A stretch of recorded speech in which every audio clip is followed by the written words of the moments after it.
Hello everyone, so this is Akshata. So we are going to start from class 8 science chapter 4, that is material, metals and non-metals. So this is the second part.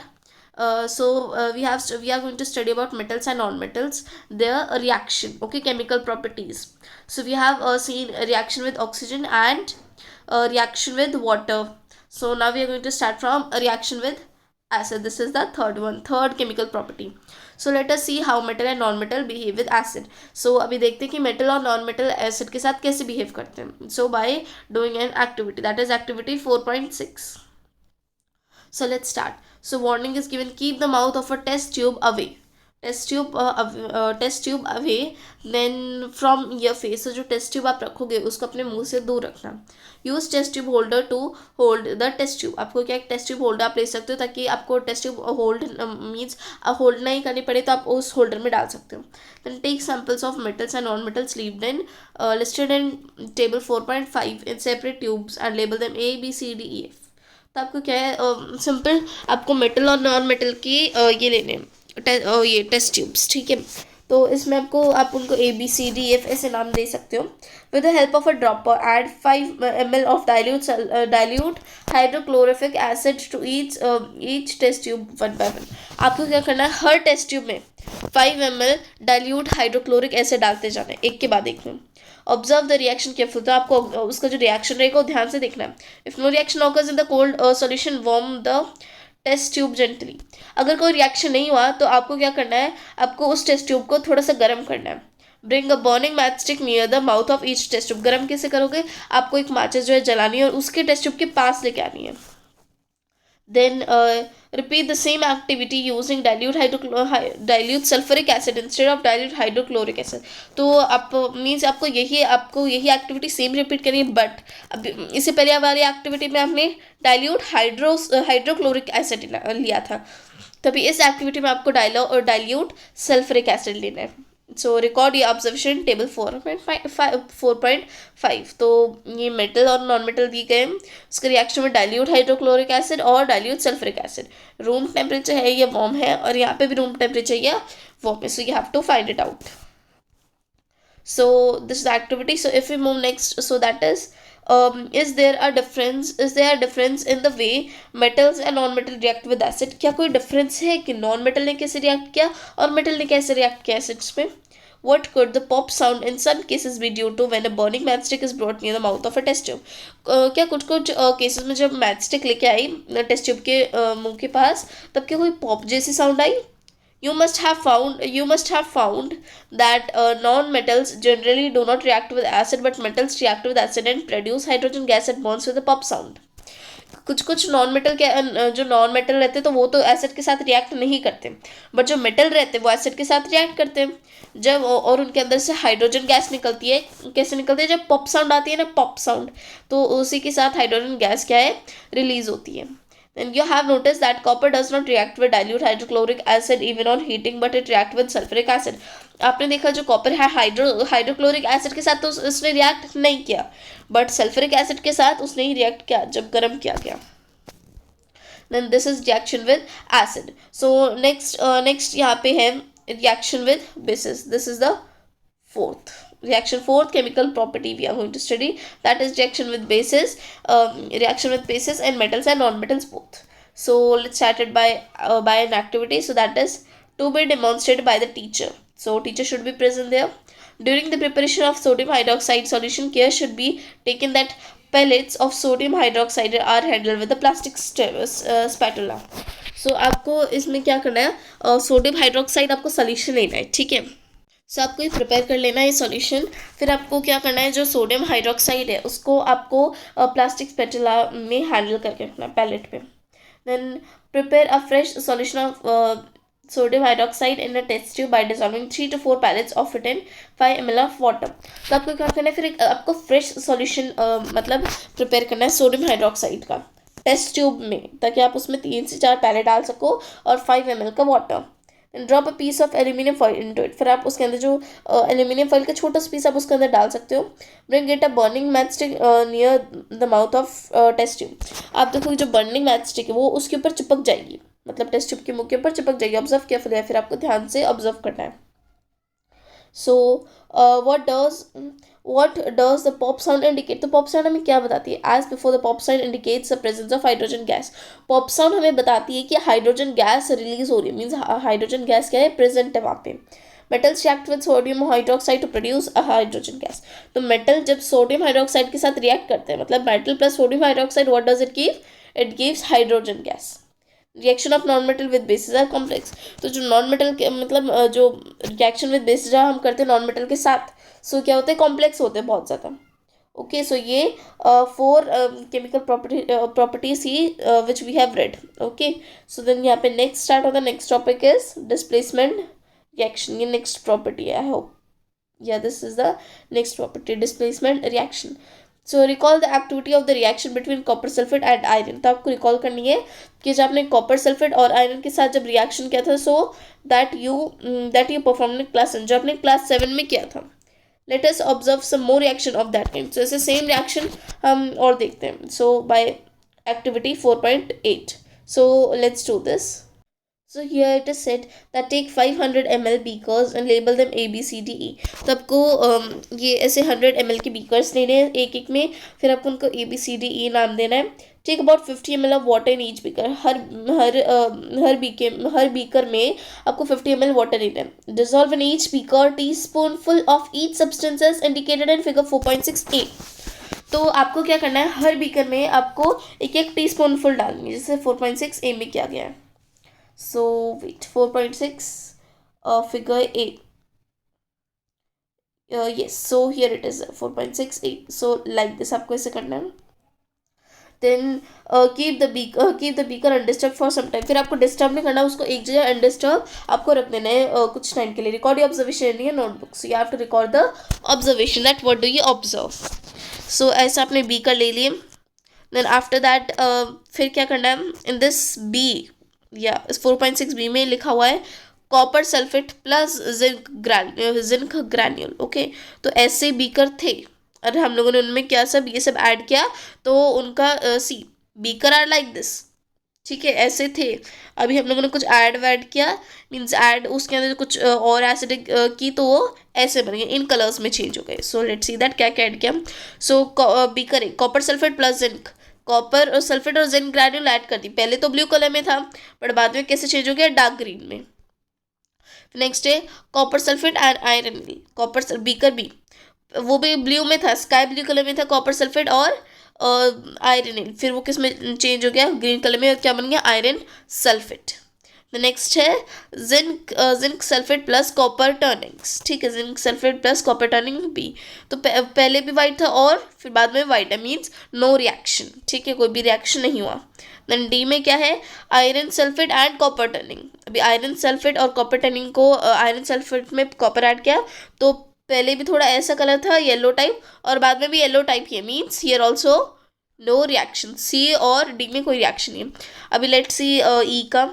So zinc sulphate और iron नील. Zinc sulphate और iron नील जब add किया, पहले भी colourless था और अभी भी कलरलेस है. इसका मतलब ये ए बी, ठीक है, ए और बी में हमें रिएक्शन देखने के लिए मिले कि जिंक सल्फेट बना और आयरन सल्फेट, बट सी में भी नो रिएक्शन. डी और ई, इन तीनों में कोई रिएक्शन नहीं मिला. So like this you can perform this activity. So next is what change do you observe in the various beaker. तो क्या क्या चेंज आपने ऑब्जर्व किया है हर बीकर में. You have read that one metal displaces another metal from its compound in aqueous solution. आपने देखा aqueous means जो लिक्विड सॉल्यूशन में एक मेटल को दूसरे मेटल ने डिस्प्लेस कर दिया. जैसे पहले मीन्स जैसे आप देख सकते हैं यहाँ पे कॉपर सल्फेट और जिंक ग्रैन्यूल है. ठीक है, अभी कॉपर था, फिर हमें फिर क्या बन गया, ये जिंक सल्फेट बन गया क्योंकि कॉपर को जिंक ने डिस्प्लेस कर लिया है. So like this. And in beaker A zinc replaces copper. जैसे मैंने अभी आपको बताया, बीकर ए में जिंक ने क्या है, कॉपर को रिप्लेस कर दिया और क्या बना दिया, copper sulphate. Then that is why the blue colour of copper sulphate disappear. इसलिए जो उसका ब्लू कलर है वो गायब हो गया. And a powdery red mass of copper is deposited at the bottom of beaker. इसलिए कुछ रेड टाइप, ग्रीन टाइप ऐसा बन गया. This reaction can be represented as follows. तो रिएक्शन कैसे बता सकते हैं हम, कॉपर सल्फेट प्लस जिंक. ठीक है, और आपको शॉर्ट फॉर्म में लिखना है. कॉपर सल्फेट क्या था, ब्लू में था, और उसमें जिंक ऐड किया तो क्या बन गया, जिंक सल्फेट प्लस कॉपर. अब जिंक सल्फेट क्या था, कलरलेस, बट उसमें कॉपर थोड़ा सा रेड था. So you can write like this. You can write down the reaction taking place in beaker B in a similar manner. तो आप same ऐसा ही beaker B में ऐसा रिएक्शन बना के लिख सकते हैं. Then पहली saying that I have understood the reaction taking place in beaker A and beaker B, but I'm still confused why there is no change in beaker C, D, E and D. So पहले ने बोला हाँ beaker A और beaker B का तो reaction में समझ गई, but C, D और E में तो कोई रिएक्शन ही नहीं है. अब इसका क्या करना है? Then so there could be have been displaced of zinc by copper in beaker C and by iron in beaker E. तो क्या हुआ डिस्प्लेसमेंट, मतलब जिंक ने कॉपर को डिस्प्लेस किया बीकर सी और ई में. ठीक है. So similarly iron could be displace bye copper and beaker D. तो आयरन ने क्या किया है? कॉपर को डिस्प्लेस किया, वो भी बीकर डी में. So since we do not see any change in beaker C, we can infer that copper is not able to replace zinc from zinc sulfate. हम लोगों ने जैसे हम देख पा रहे कि बीकर सी में कोई भी चेंज नहीं है, means no reaction is there. So इसका मतलब हम बता सकते हैं कि कॉपर क्या है, जिंक को रिप्लेस नहीं कर पाया. बट वाई, ऐसा क्यों? When zinc can replace copper in beaker A, why can not copper replace zinc in beaker C? जैसे जिंक ने कॉपर को डिस्प्लेस कर दिया है बीकर ए में, तो जिंक कॉपर को क्यों नहीं कर सकता?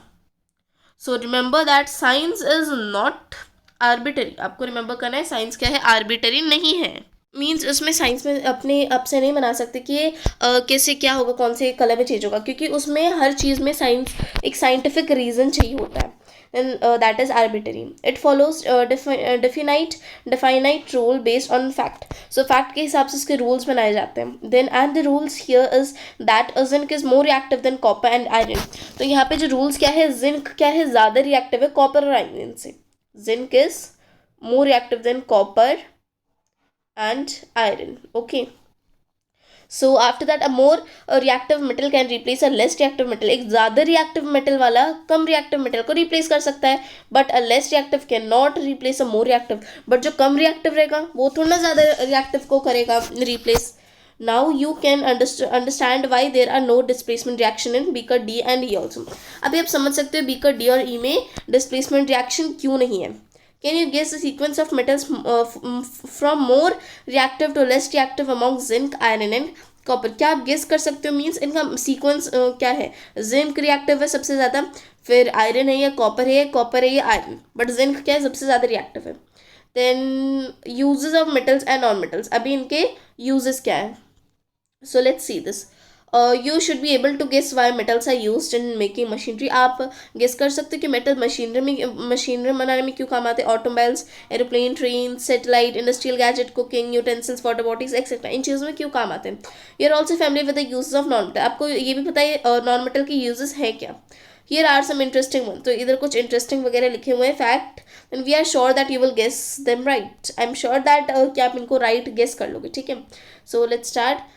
So first is non-metal is essential for our life which all living beings inhale during breathing. So non-metal क्या है, बहुत ज़्यादा इंपॉर्टेंट हमारी लाइफ के लिए, जिसमें जो सारे लिविंग बींग क्या है मीन्स ब्रीथ करते वक्त इनहेल करते हैं. Non metals use it fertiliser to enhance the growth of plant. तो वो जो फर्टिलाइजर है तो नॉन मेटल उसमें यूज़ होते हैं ताकि प्लांट की मीन्स प्लांट की जो ग्रोथ है उनको प्लांट की ग्रोथ कर सके.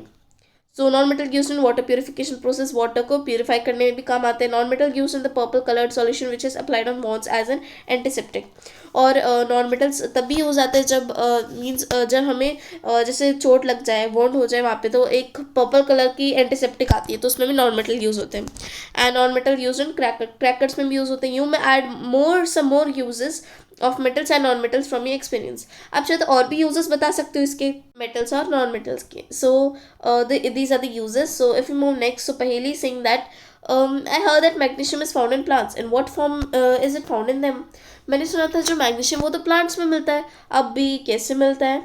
Then Bujo is saying that the doctor reported iron deficiency in my body. Where is iron in my body? Doctor ने कहा, बोझो बोल रहा है कि डॉक्टर ने कहा कि मेरी बॉडी में आयरन डेफिशिएंसी, मेरी बॉडी में आयरन है कहाँ. ठीक है. So let's answer these both questions. So in class 7 wait, yes, In class 7 what would happen, you have learned that in a chemical reaction new substance are formed. आपने class 7 में पढ़ा था जब केमिकल रिएक्शन होता है मतलब कुछ नया सब्सटेंस फॉर्म होता है. These substances are different from those which underwent the reaction. ये सब्सटेंस बहुत ही ज़्यादा अलग होते हैं जो मीन्स रिएक्शन में जाते हैं. Now if a substance cannot be broken down further by a chemical reaction by cooling, heating or by electrolysis, it is called an element.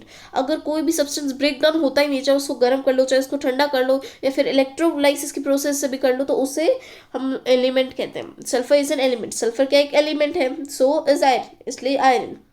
Carbon 2 is element. Carbon भी एलिमेंट है, iron भी element है और sulphur भी. The smallest unit of an element is atom. जो हर सबसे छोटा unit जो रहता है ना एलिमेंट का, उसे एटम बोलते हैं.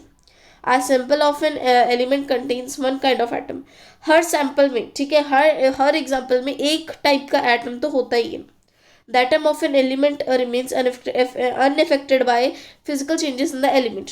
तो मतलब जैसे अभी वो एलिमेंट जो एटम है, ठीक है, एलिमेंट में जो एटम है वो कभी भी उस पर मीन्स की फिजिकल चेंज के जो इफेक्ट नहीं होता. ठीक है.